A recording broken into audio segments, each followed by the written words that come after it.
चलिए देखिए, आज हम फिजिक्स का दूसरा भाग पढ़ेंगे जिसका नाम है प्रकाशिकी। ठीक है, देखिए इस चैप्टर से सबसे अधिक बोर्ड के एग्जाम में क्वेश्चन पूछे जाएंगे, इसलिए रेगुलरिटी बना के रखिएगा।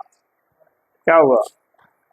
बैठो बैठाओ भाई, इसको बैठाओ, इधर आ जाओ, इधर आगे इस पे आ जाओ।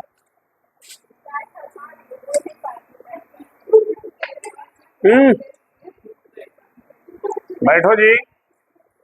ठीक है, हमने आपसे कहा कि ये जो चैप्टर है आपका प्रकाशिकी, फिजिक्स भाग 2 का जो पहला चैप्टर है प्रकाशिकी, ठीक है, इस चैप्टर से सबसे अधिक नंबर के क्वेश्चन बोर्ड के एग्जाम में आएंगे। यानी यह चैप्टर अगर मिस करेंगे तो समझ लिए सबसे अधिक नंबर के क्वेश्चन आप पेपर में छोड़ेंगे। प्रकाशिकी जो है आपको हर हाल में करना होगा अगर नंबर गेन करना है तो, अदरवाइज किसी तरह पास आउट होना है तो कोई बात नहीं।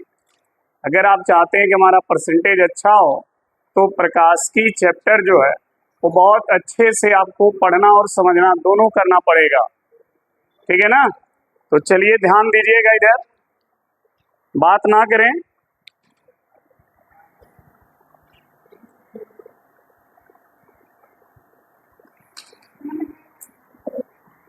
भौतिकी भाग 2, ठीक है, चैप्टर का पहला जो चैप्टर है वो है प्रकाशिकी।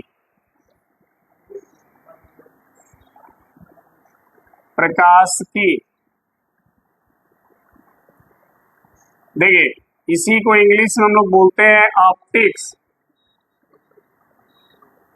ठीक है, अब बात आती है सर प्रकाशिकी है क्या, किसे कहते हैं प्रकाशिकी? तो देखें, भौतिकी की यह एक शाखा है, ठीक है, और इस शाखा के अंतर्गत प्रकाश के ऊर्जा और उससे संबंधित जितनी भी घटनाएं होती हैं, चाहे वो प्रकाश का परावर्तन हो, अपवर्तन हो, व्यतिकरण हो, विवर्तन हो, ध्रुवण हो, ठीक है, इन सभी घटनाओं का अध्ययन भौतिकी के जिस शाखा के अंतर्गत किया जाता है उसी शाखा का नाम है प्रकाशिकी। ठीक है, तो अगर प्रश्न आप कोई पूछता है कि प्रकाशिकी क्या होता है या प्रकाशिकी किसे कहते हैं, तो सिंपल सी बात कहिए कि सर भौतिकी के जिस शाखा में हम प्रकाश का अध्ययन करें या प्रकाश से संबंधित घटनाओं का अध्ययन करें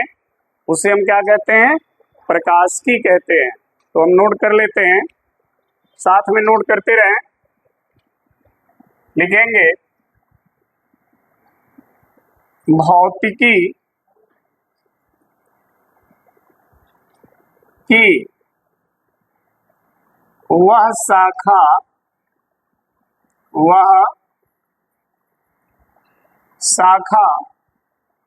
जिसके अंतर्गत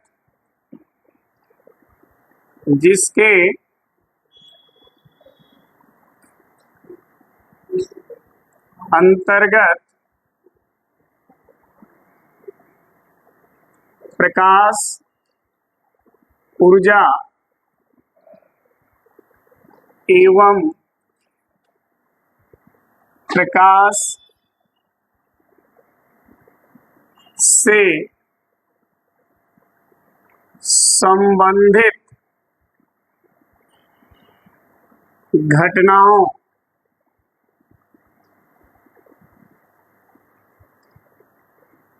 घटनाओं में कौन कौन सी घटनाएं हैं? देखिएगा, घटनाओं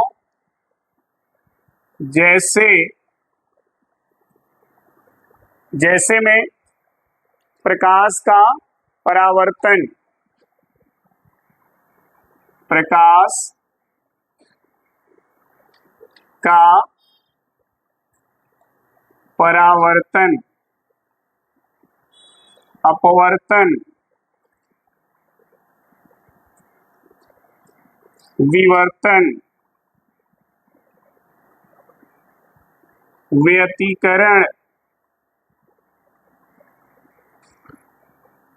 ध्रुवण आदि। ठीक है, देखिए ऐसी घटनाएं जो हैं प्रकाश से संबंधित, ये सभी घटनाओं का अध्ययन, ठीक है, भौतिकी के जिस शाखा के अंतर्गत होगा उसी शाखा का नाम क्या है? प्रकाशिकी है। क्या है? प्रकाशिकी। संबंधित घटनाओं जैसे इनका अध्ययन किया जाता है, किया जाता है, उसे क्या कहते हैं? प्रकाशिकी। उसे प्रकाशिकी कहते हैं। उसे प्रकाशिकी कहते हैं। ठीक है, तो पहले तो हम लोग प्रकाशिकी समझ गए। प्रकाशिकी है क्या? भौतिकी की एक ब्रांच, एक शाखा है, और ऐसे शाखा में केवल हम प्रकाश के ऊर्जा और उससे संबंधित घटना, कौन कौन? परावर्तन, अपवर्तन, विवर्तन, व्यतिकरण, ध्रुवण और भी घटनाएं हैं, इन सभी घटनाओं का अध्ययन किया जाता है। तो जिस शाखा में इन सब घटनाओं का अध्ययन होता है उसी शाखा को हम बोलते हैं प्रकाशिकी। ठीक है, अब आगे देखिए, प्रकाशिकी को भी दो भाग में बांटा गया है। प्रकाशिकी जो है ये भी दो भाग में बांटी गई है। तो लिखेंगे, यहां देखें, प्रकाशिकी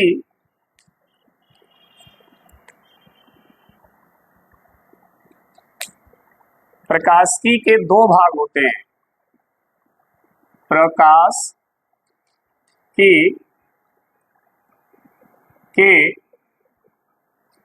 दो भाग होते हैं। अब वो दो भाग कौन कौन है प्रकाशिकी के, वो देख लें। एक पहला जो भाग है और ये दूसरा भाग। देखिए, जो प्रकाशिकी का पहला भाग है उसको हम बोलते हैं किरण प्रकाशिकी। क्या बोलते हैं? किरण प्रकाशिकी। ठीक है, इसी को इंग्लिश में हम लोग बोलते हैं रे ऑप्टिक्स। Ray optics. और दूसरा है तरंग प्रकाशिकी। तरंग प्रकाशिकी, ये प्रकाशिकी का दूसरा भाग है और इसको इंग्लिश में बोलते हैं वेव ऑप्टिक्स। क्या? Wave optics.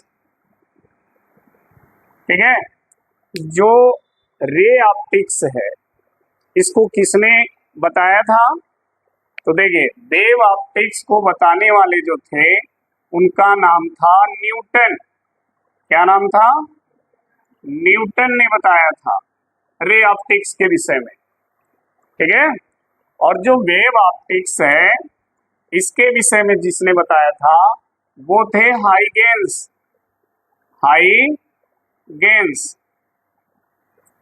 हाइगेंस ने बताया था।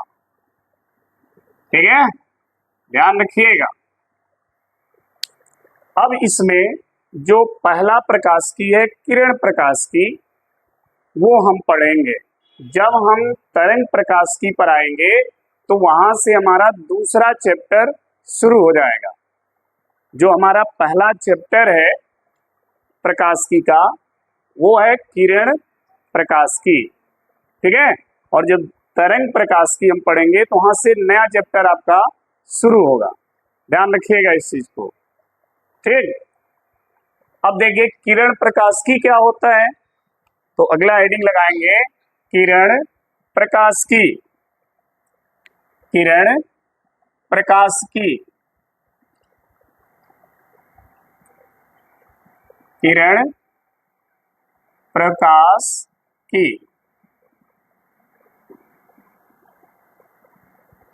किरण प्रकाशिकी क्या होता है? ये भी प्रकाशिकी का ही भाग है, यानी एक तरह से हम कहें तो प्रकाशिकी की यह एक शाखा है।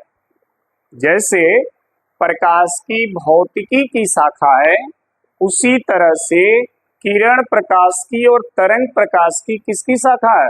प्रकाशिकी की शाखा है। जैसे पेड़ से डालियों में से डालियां निकली होती है ना, उसी तरह से भौतिकी एक पेड़ है, उसकी एक डाली यानी शाखा प्रकाशिकी है। उस शाखा से निकली हुई ये दो शाखाएं, एक किरण प्रकाशिकी और एक तरंग प्रकाशिकी। अब बात हम करेंगे किरण प्रकाशिकी क्या है। ठीक है, किरण प्रकाशिकी की एक क्या है? शाखा है। इसके अंतर्गत प्रकाश के संबंधित घटनाओं का जो अध्ययन है वो किरण के आधार पर किया जाएगा। यानी इसमें जो भी घटनाएं, जैसे प्रकाश का परावर्तन, अपवर्तन, विवर्तन, ये जो घटनाएं हैं, इनका हम अध्ययन इसमें भी करेंगे, लेकिन उनके अध्ययन करने के लिए हम प्रकाश को किरण के रूप में मानेंगे। समझ में आ गई बात? और जब हम तरंग प्रकाश की पढ़ेंगे तो वहां पर प्रकाश को हम तरंग के रूप में मानेंगे। समझ में आई बात? तो जब तरंग प्रकाश की का बात होगी तो उसमें हम लिखेंगे प्रकाश के संबंधित घटनाओं का अध्ययन तरंग के आधार पर किया जाता है। ठीक है, और किरण प्रकाशिकी में प्रकाश से संबंधित घटनाओं का अध्ययन किरण के आधार पर किया जाता है। समझ में आ गई बात? किरण प्रकाशिकी में प्रकाश से संबंधित जितनी घटनाएं हैं, उन घटनाओं के विषय में जब आप पढ़ेंगे तो आप देखेंगे उसमें यही कहा जाता है किरण, प्रकाश की किरण इधर से आई, यहाँ टकराई, इधर गई, प्रकाश की किरण यहाँ आई, यहाँ गई। उसमें बार बार आप प्रकाश के किरण की ही बात करेंगे। लेकिन जब तरंग प्रकाशिकी में आएंगे तो आप वहां पर बार बार प्रकाश के तरंग की बात करेंगे। ठीक है, तो किरण प्रकाशिकी है क्या? लिखते रहिएगा साथ में।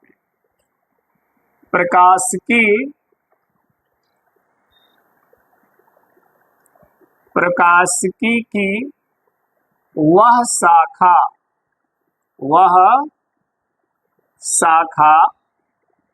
जिसके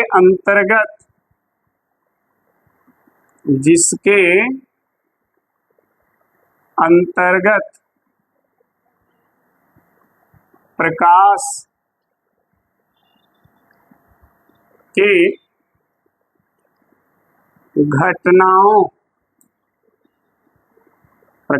के घटनाओं का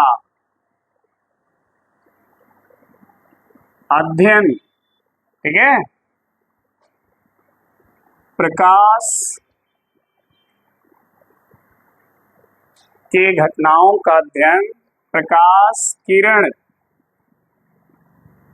के आधार पर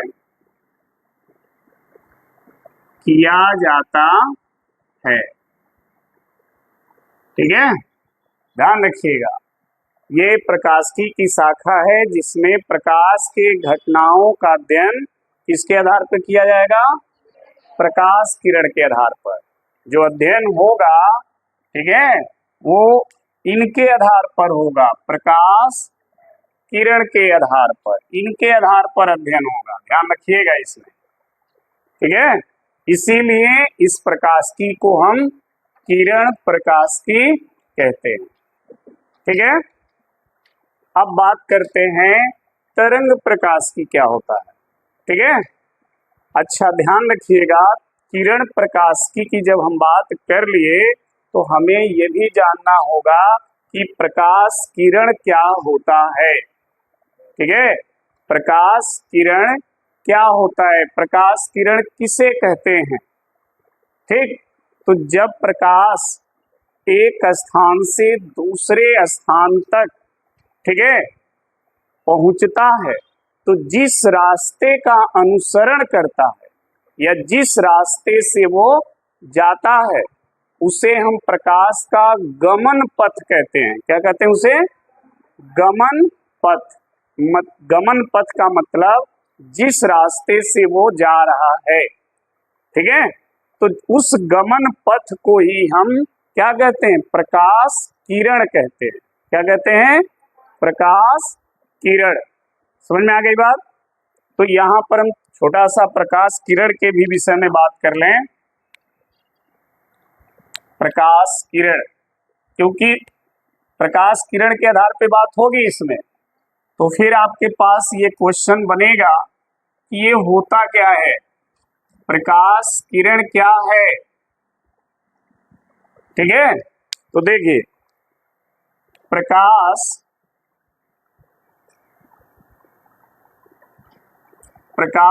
जिस पथ से गमन का मतलब जानते हो ना, चलना। प्रकाश जिस पथ से गमन करता है, या प्रकाश जिस पथ से एक स्थान से दूसरे स्थान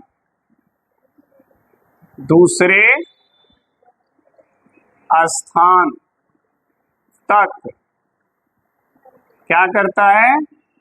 गमन करता है। ध्यान देना, बात ना करें।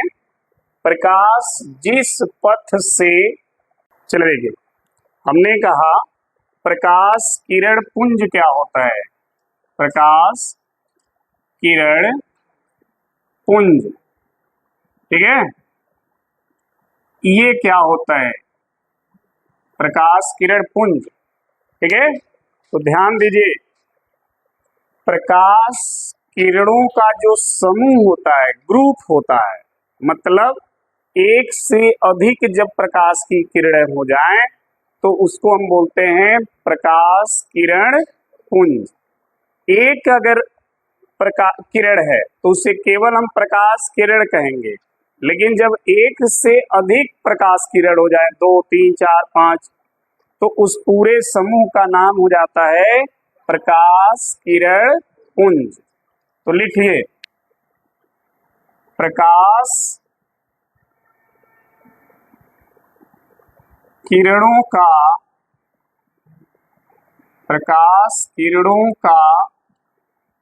समूह क्या कहलाता है? प्रकाश किरण पुंज।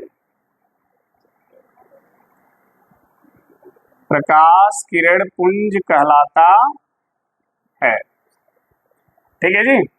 मतलब समझो, देखो, अगर ये सूर्य है, ठीक, और यहां से कई प्रकाश की किरणें जो हैं वो चल रही हैं, तो इस पूरे समूह को, इस पूरे ग्रुप को हम क्या कहेंगे? प्रकाश किरण पुंज। समझ में आ गई बात? तो नोट कर लीजिए, नोट करिए।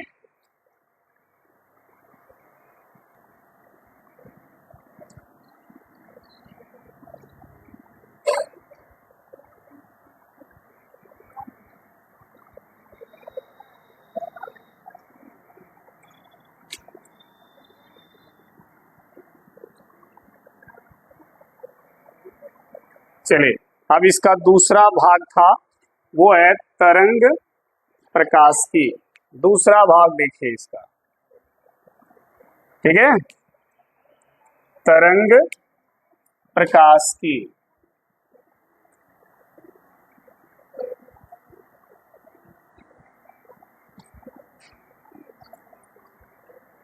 क्या होता है तरंग प्रकाश की? देखिए, प्रकाश के संबंधित जितनी भी घटनाएं हैं, उन घटनाओं का जब अध्ययन प्रकाश के तरंग प्रकृति के आधार पर किया जाए तो उस शाखा को हम बोलते हैं तरंग प्रकाश की। यानी इस शाखा का जब अध्ययन करेंगे, जब ये शाखा शुरू होगी तरंग प्रकाश की, तो उसमें प्रकाश से संबंधित जितनी भी घटनाएं हैं, परावर्तन, अपवर्तन, व्यतिकरण, विवर्तन, उन सबकी घटनाओं का अध्ययन आप देखेंगे तरंग के आधार पर होगा। ठीक है, तो नोट करें, प्रकाशिकी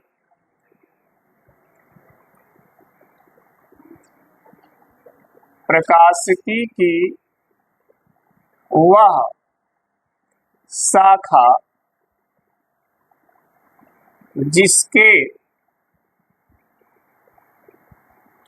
अंतर्गत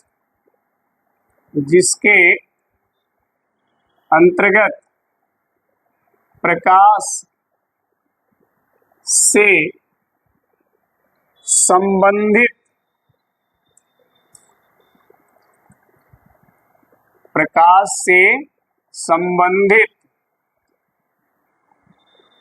घटनाओं का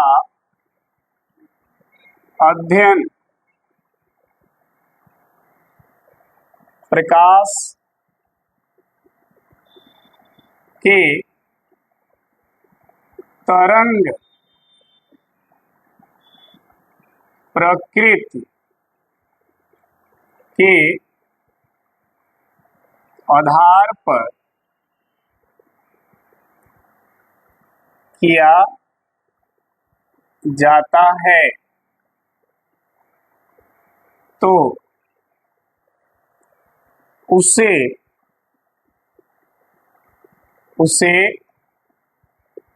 तरंग प्रकाशिकी कहते हैं। ठीक है, अगर कोई प्रश्न करे तरंग प्रकाशिकी के विषय में, तो आप बताइए कि प्रकाशिकी की वह क्या है, एक शाखा है, और इसके अंदर प्रकाश से संबंधित जो भी घटनाएं हैं उसका अध्ययन हम प्रकाश के तरंग प्रकृति के आधार पर करेंगे। प्रकाश के तरंग प्रकृति के आधार पर हम उसका अध्ययन करेंगे। ठीक है, हो गया जी सबका?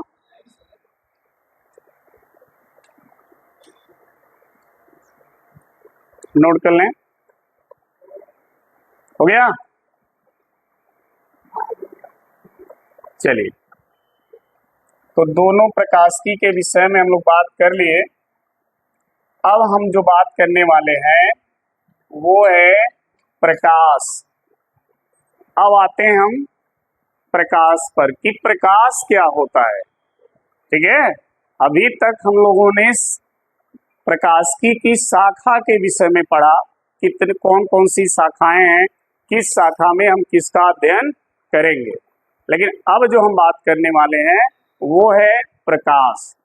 प्रकाश किसे कहते हैं? देखिए, छोटे क्लासों में हम लोगों ने प्रकाश का डिफिनीशन पढ़ा है, 6, 7, 8 में भी पढ़ा होगा, 10 में भी पढ़ा होगा। 10 में चैप्टर है ये, है ना। फिर साइंस में पहला चैप्टर ही यही है, प्रकाश का परावर्तन तथा अपवर्तन, है ना। वहां भी आप लोग पढ़े होंगे प्रकाश क्या होता है या प्रकाश किसे कहते हैं। तो वहां पर लिखा गया होगा कि प्रकाश एक प्रकार की ऊर्जा है, ठीक है, जो हमारे आंखों को संवेदित करती है, जिससे हमें दीप्त और अदीप्त सभी वस्तुएं दिखाई देने लगते हैं। ये आपने पढ़ा था।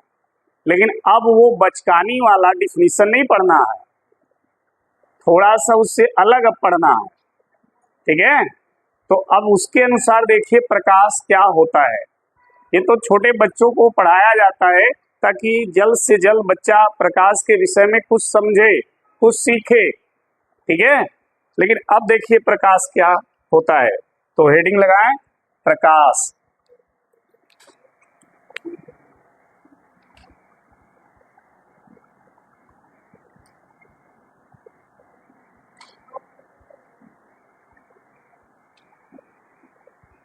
क्या होता है प्रकाश? देखिए, नोट करते रहिए साथ में।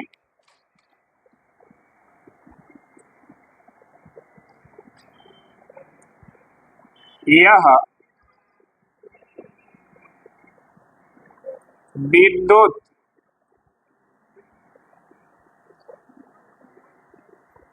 चुंबकीय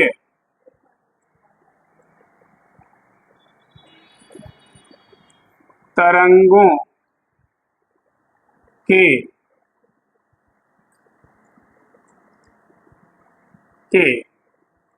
स्पेक्ट्रम का वह भाग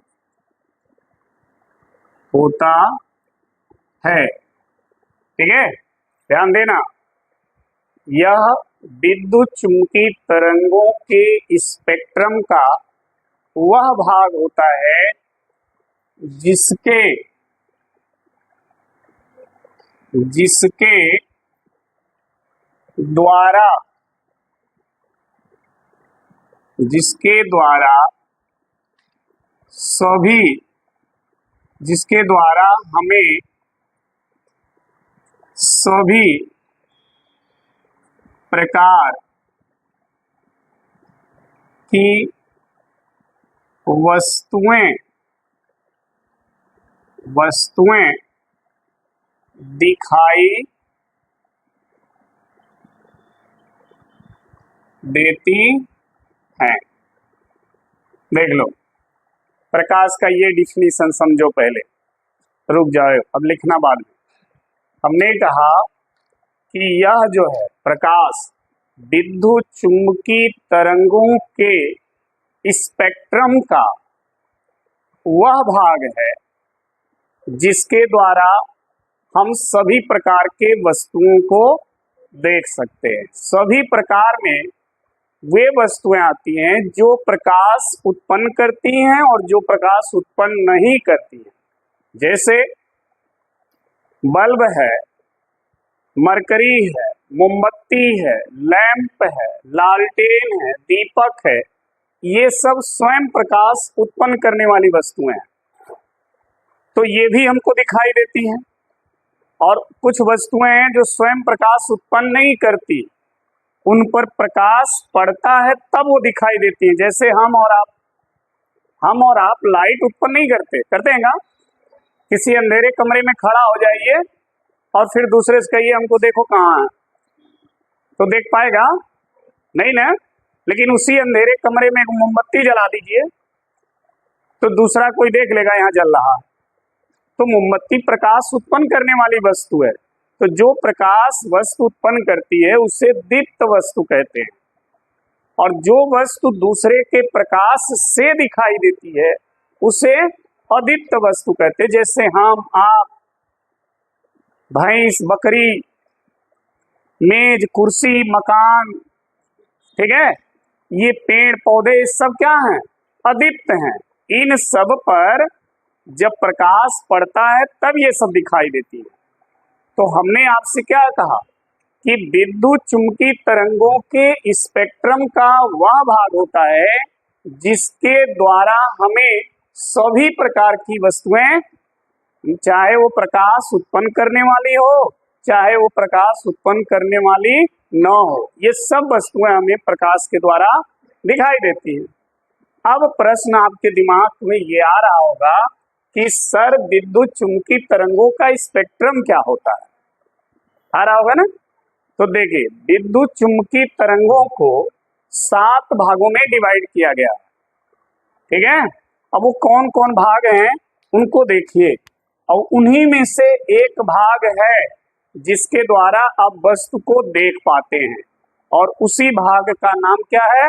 प्रकाश है। क्या नाम है? प्रकाश। तो देखिए, इसमें सबसे पहले गामा किरण होती है। गामा किरण, ध्यान रखना, गामा किरण के बाद एक्स किरण आता है। एक्स किरण, ध्यान देना, ये एक्स किरण।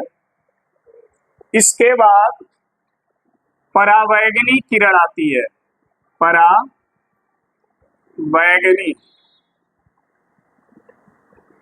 किरण, ठीक। इसके बाद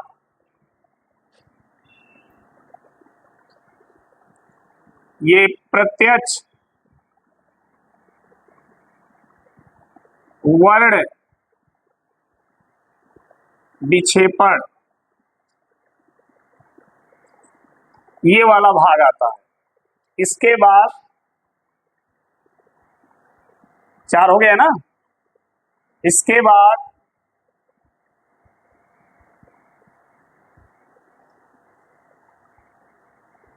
लास्ट में रेडियो है, माइक्रो है, यहाँ पर एक और है परावैंगनी किरण, प्रत्यक्ष, वर्ण विक्षेपण, कौन सा भूल गया, गामा किरण, एक्स किरण, परावैंगनी किरण, प्रत्यक्ष, वर्ण विक्षेपण। अभी देखते हैं यहाँ पर, देखिए रेडियो तरंग, और यहाँ पर जो आता है वो है अति सूक्ष्म, अति सूक्ष्म तरंग। हाँ, यहाँ पर जो आता है वो देखिए अधरोक्त तरंग। ठीक है, शायद आप इनके हिंदी को नहीं समझ रहे होंगे, इंग्लिश देख लीजिए, समझ में आ जाएगा इनका। देखिए ये है गामा, इसको बोलते हैं गामा रे, और इसको बोलते हैं एक्स रे, इसको बोलते हैं अल्ट्रा वायलेट रे। पढ़े हैं ना, अल्ट्रा वायलेट रे। ये देखिए इसको बोलते हैं, देखो इधर बात ना करो बाबू,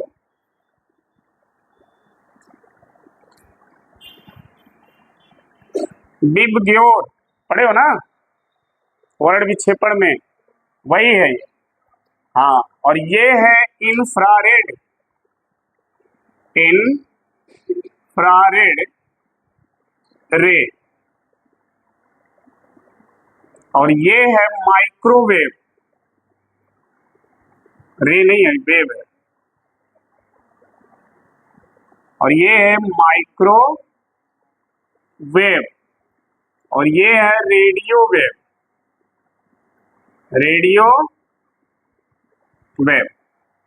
तो ये कुल 7 भाग हैं प्रकाश के। ठीक है, अब देखिए ध्यान से, एक भाग ये है, ये है, एक ये है, एक ये है।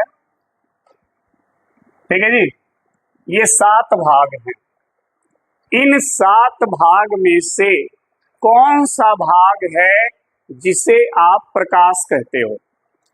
ये सब विद्युत चुंबकीय तरंगे हैं, ये सब इन्हीं में से एक भाग है। देखिए लिखा है, प्रकाश विद्युत चुंबकीय तरंगों के स्पेक्ट्रम का वह भाग है जिसके द्वारा हमें सभी प्रकार की वस्तुएं दिखाई देती हैं, और ये है विद्युत चुंबकीय स्पेक्ट्रम के भाग।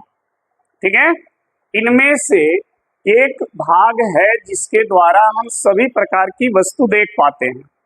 वो भाग देखिए कौन है, ध्यान दीजिएगा, वो भाग ये है विबग्योर, ये वाला भाग, और इसी भाग का नाम है प्रकाश। यही वो भाग है जिसके द्वारा आप सभी वस्तुओं को देख पाते हैं। ठीक है, इसी भाग को हम दृश्य प्रकाश भी कहते हैं, दृश्य प्रकाश। ठीक है, ऐसे भाग का जो तरंगदैर्घ्य होता है, तरंगदैर्घ्य, वो देखिए, ऐसे भाग का तरंगदैर्घ्य 4000 एंगस्ट्रॉम से लेकर के 7600 एंगस्ट्रॉम के बीच में होता है। इनका तरंगदैर्घ्य यहां से लेकर के और यहां के बीच में इस भाग का तरंगदैर्घ्य होता है, यानी लैम्डा। ये कई बार प्रश्न आपसे यही पूछ दिया जाता है कि प्रकाश का तरंगदैर्घ्य परास कितना होता है।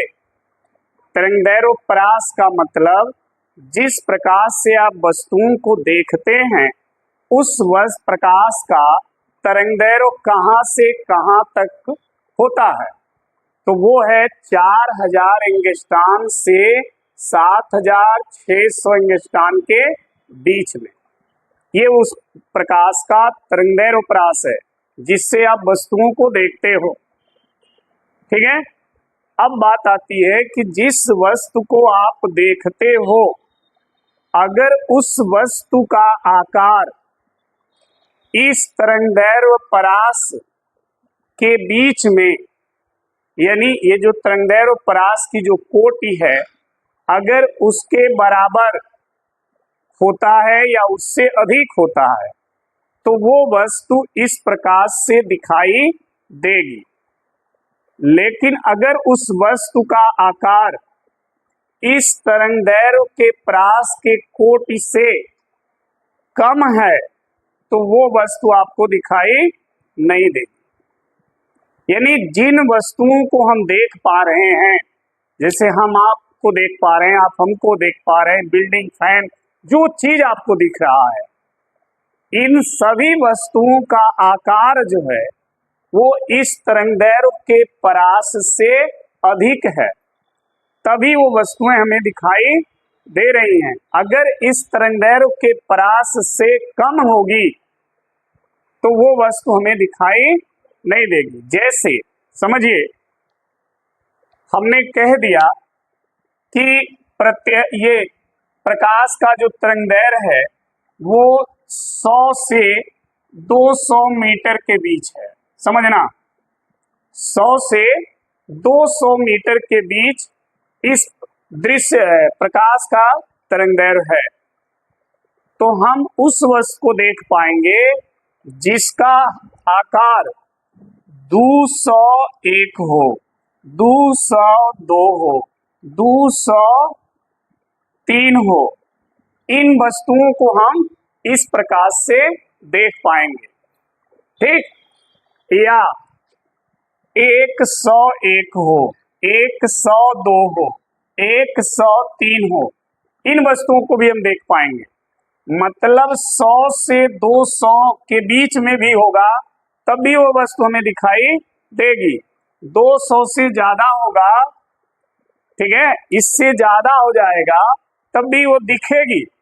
लेकिन अगर इससे कम हो जाएगा तो वो हमें दिखाई नहीं देगी। ये ध्यान रखिएगा। समझ में आ गई बात? वस्तु हमें कोई कब दिखती है उसका कारण यही है कि उस वस्तु का आकार प्रकाश के तरंगदैर्घ्य का जो परास है उस आकार में जब होता है तभी वो वस्तु हमें दिखाई देगी। ठीक है, अब बात आती है, देखिए इधर इस आर्डर में अगर हम लेफ्ट से राइट चलें, इधर देखना ध्यान से, अगर हम इस दिशा में चलें, इस दिशा में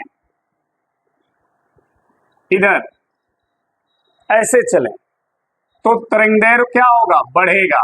जितना आप इधर जाओगे तरंगदैर्घ्य बढ़ता चला जाएगा। ठीक है, यानी हम लिख सकते हैं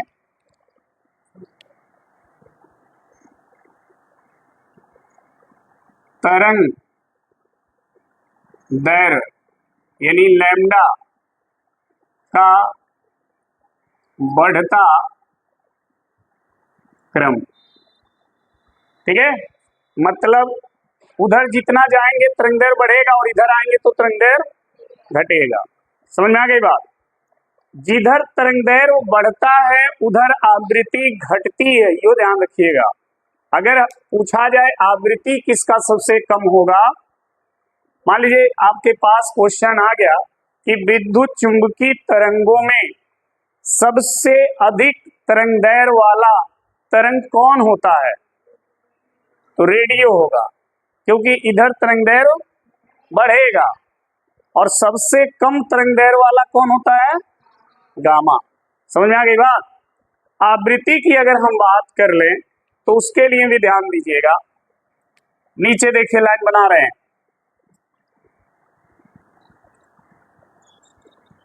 अगर आप इस दिशा में चलेंगे तो आवृत्ति घटेगी। आवृत्ति क्या होगी? घटेगी।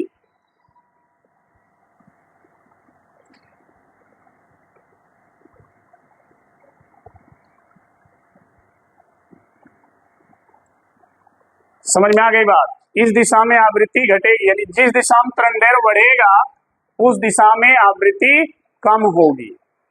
क्लियर रहना एकदम, थोड़ा भी इसमें डाउट मत रखना हो, ठीक है। अगर हम आपसे कहें कि बताइए इनमें से किसकी आवृत्ति सबसे ज्यादा होगी? गामा की। और सबसे कम आवृत्ति रेडियो की होगी।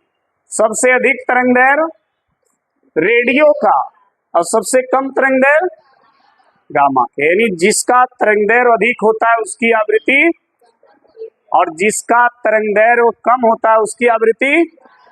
अब देखो इसको भी क्लियर कर देते हैं आपको, देखना यहाँ पर हम दो लाइन एक समांतर खींचते हैं ऐसे, देखो कैसे आवृत्ति इसकी चलती है और तरंगदैर्घ्य कैसे बढ़ जाता है। मान लो यहां से देखो ऐसे,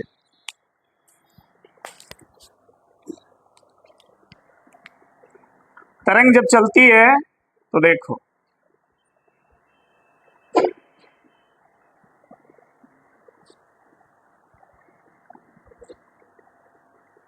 ऐसे चलता है, ठीक है।